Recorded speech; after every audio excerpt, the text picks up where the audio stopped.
வணக்கம். ஜனவரி 22, 2026 தேதிக்கான நடப்பு நிகழ்வுகளோட ஆழமான பார்வைக்கு உங்களை வரவேற்கிறோம். வணக்கம். இன்னைக்கு நம்ம பார்க்க போற எல்லா செய்திகள்லயும் ஒரு பொதுவான விஷயத்தை நீங்க கவனிக்கலாம். தொழில்நுட்பம் அப்புறம் உத்தி சார்ந்த மாற்றங்கள். ஆமா, பொருளாதாரத்திலிருந்து பாதுகாப்பு வரைக்கும் எல்லா துறைகளும் எப்படி வேகமா மாறிக்கிட்டு இருக்குன்னு பார்க்கலாம்.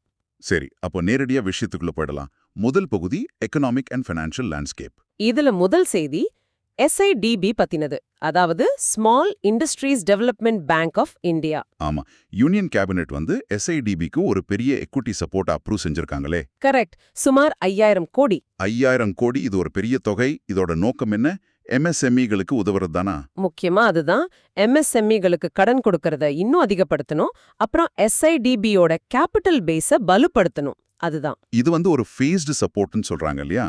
ஆமா, ஃபைனான்ஷியல் இயர் 26ல இருந்து 28 வரைக்கும் படிப்படியா இந்த நிதியை கொடுப்பாங்க. இதனால எவ்வளவு MSMEகள் பயனடைவாங்க? கிட்டத்தட்ட 1.02 கோடி MSMEகள் பயனடைவாங்கன்னு ஒரு கணக்கு இருக்கு. அது மட்டுமல்ல, வேலைவாய்ப்புகள். ஆமா, சுமார் 1.12 கோடி வேலைவாய்ப்புகளை இது உருவாக்கும்னு எதிர்பார்க்கப்படுது. அப்போ வங்கி SSC தேர்வுகளுக்கு தயாராகிறவங்க இந்த 5000 கோடி, 1.12 கோடி வேலைவாய்ப்புகள், இந்த எண்கள் எல்லாம் கண்டிப்பா ஞாபகம் வச்சுக்கணும். நிச்சயமா, இது ரொம்ப முக்கியமான டேட்டா. அடுத்ததா HDFC பேங்க் லீடர்ஷிப்ல ஒரு முக்கியமான நியமனம். ஆமா, கைசாத் பரூச்சாவை HDFC வங்கியோட ஹோல் டைம் டைரக்டர், அதாவது டெப்யூட்டி மேனேஜிங் டைரக்டரா மீண்டும் நியமிக்க RBI ஒப்புதல் அளிச்சிருக்கு. ஓ, ரீஅப்பாயின்மெண்ட். அப்ப அவரோட பதவிக்காலம் இன்னும் 3 வருஷத்துக்கு. இது ஏப்ரல் 2026ல இருந்து தொடங்குது. வங்கி தேர்வுகளுக்கு தயாராகிறவங்களுக்கு இது முக்கியம். முக்கியமா RBI ஒப்புதலோட நடக்கிற நியமனங்கள். கரெக்ட். இவரோட போர்ட்ஃபோலியோல key business verticals, risk management, compliance எல்லாமே வருது. இது வங்கியோட ஸ்திரத்தன்மையை காட்டுது. சரி, அடுத்த பகுதிக்கு போகலாம். Corporate leadership and business strategy. இதுல முதல்ல எட்டர்னல் குரூப்ல நடந்திருக்கிற ஒரு பெரிய மாற்றம்.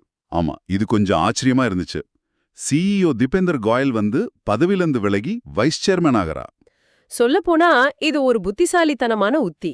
அவர் இனிமே ஹை ரிஸ்க் எக்ஸ்பெரிமெண்டல் ஐடியாஸ்ல கவனம் செலுத்துவார். ஓ, அப்போ தினசரி ஆபரேஷன்ஸ்ல இருந்து விலகி இன்னோவேஷன்ல கவனம் செலுத்த போறாரா? சரியா சொன்னீங்க. புது குரூப் CEOவா ஆல்பெண்டர் தின்சா வர்றாரு. அவரோட கவனம் ஆபரேஷனல் ஸ்டெபிலிட்டி, growth, கவர்னன்ஸ் இது மேல இருக்கும். அப்போ புதுமை ஒரு பக்கம், ஸ்திரத்தன்மை இன்னொரு பக்கம், ரெண்டையும் பேலன்ஸ் பண்றாங்க. அடுத்த நியமனம் கார்டியன் இந்தியா அப்பாயின்ட்மெண்ட். கருணாகரன் அசீசுர் புதிய கண்ட்ரி ஹெட்டா நியமிக்கப்பட்டிருக்காரு. இதுல என்ன சுவாரஸ்யம்னா, அவர் தன்னோட சீஃப் இன்ஃபர்மேஷன் ஆஃபீஸர், அதாவது CIO பதவியையும் தக்க வச்சுக்கிறார். ஓ, ஒரே நபருக்கு 2 முக்கிய பொறுப்புகள்.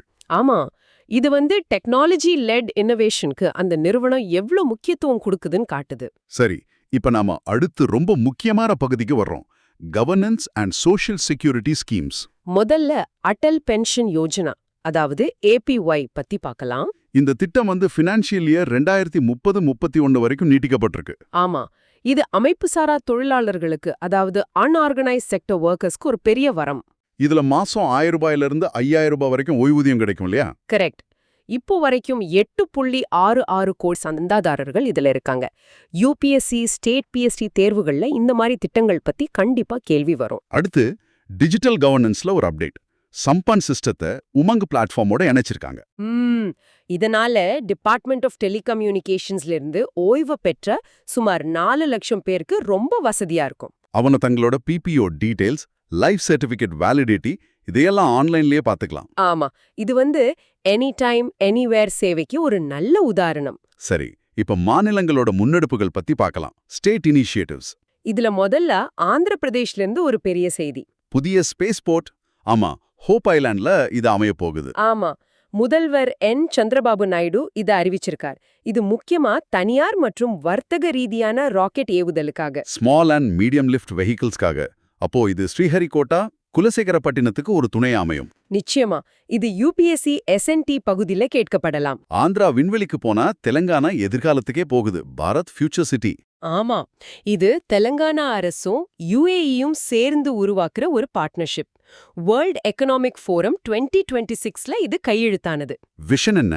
இந்தியாவின் முதல் நெட் ஜீரோ கிரீன்ஃபீல்ட் ஸ்மார்ட் சிட்டியை உருவாக்குறது. இது தெலங்கானா ரைசிங் 2047 ஃப்ரேம்வொர்க்கு கீழே வருது. ரொம்ப நல்ல விஷயம்.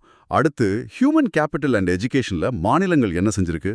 அசாம்ல அடல் விச்சல் அக்ரகாமி அசாம்னு ஒரு திட்டம். இது எப்ப தொடங்குது? February 11, 2026.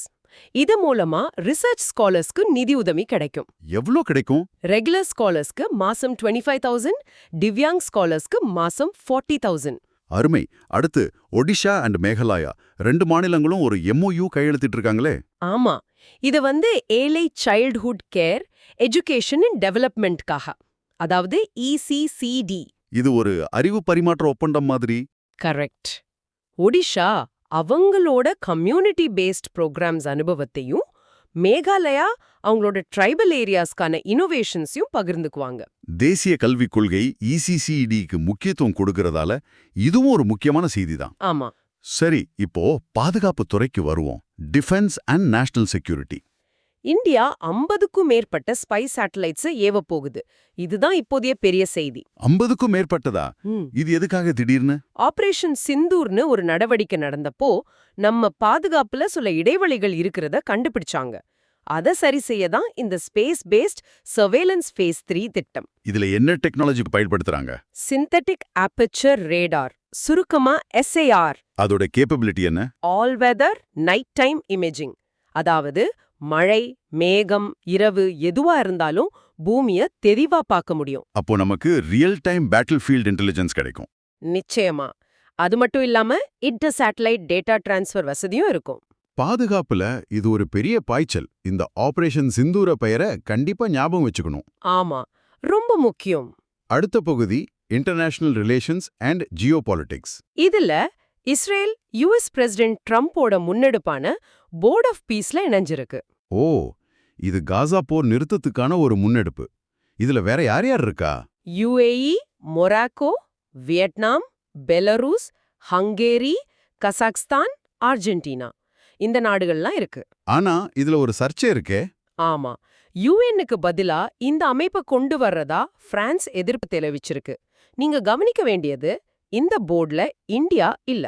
சரி, அடுத்து இந்தியா நமீபியா கன்சல்டேஷன்ஸ். இது 5th round of foreign office consultations Jan 19, 2026ல நடந்தது. இதுல என்ன முக்கியமான ஒப்பந்தங்கள்? டிஃபென்ஸ் மற்றும் கிரிட்டிக்கல் மினரல்ஸ் துறைகள்ல ஒத்துழைப்பு அதிகப்படுத்த முடிவு செஞ்சிருக்காங்க. கிரிட்டிக்கல் மினரல்ஸ் இப்போ ரொம்ப முக்கியமானதா பேசப்படுதே. ஆமா, எலக்ட்ரானிக்ஸ், பாதுகாப்பு உபகரணங்களுக்கு இது அத்தியாவசியம். நமீபியா போன்ற ஆப்பிரிக்கா நாடுகள்ல இது அதிகமா இருக்கு. சரி, இப்போ அடுத்த பகுதிக்கு போகலாம். Science and technology. இதுல ஸ்டீல் ஸ்லாக் ரோட் டெக்னாலஜி பத்தி பார்க்கலாம். எஃகு தொழிற்சாலை கழிவுகளை வச்சு சாலை போடுறது தானே இது? ஆமா, ஈகோஃபிக்ஸ் பாட்ஹோல் ரிப்பேர் மிக்ஸை பயன்படுத்தி இதை பண்றாங்க. இது சர்க்குலர் எக்கானமிக்கு ஒரு சிறந்த உதாரணம்.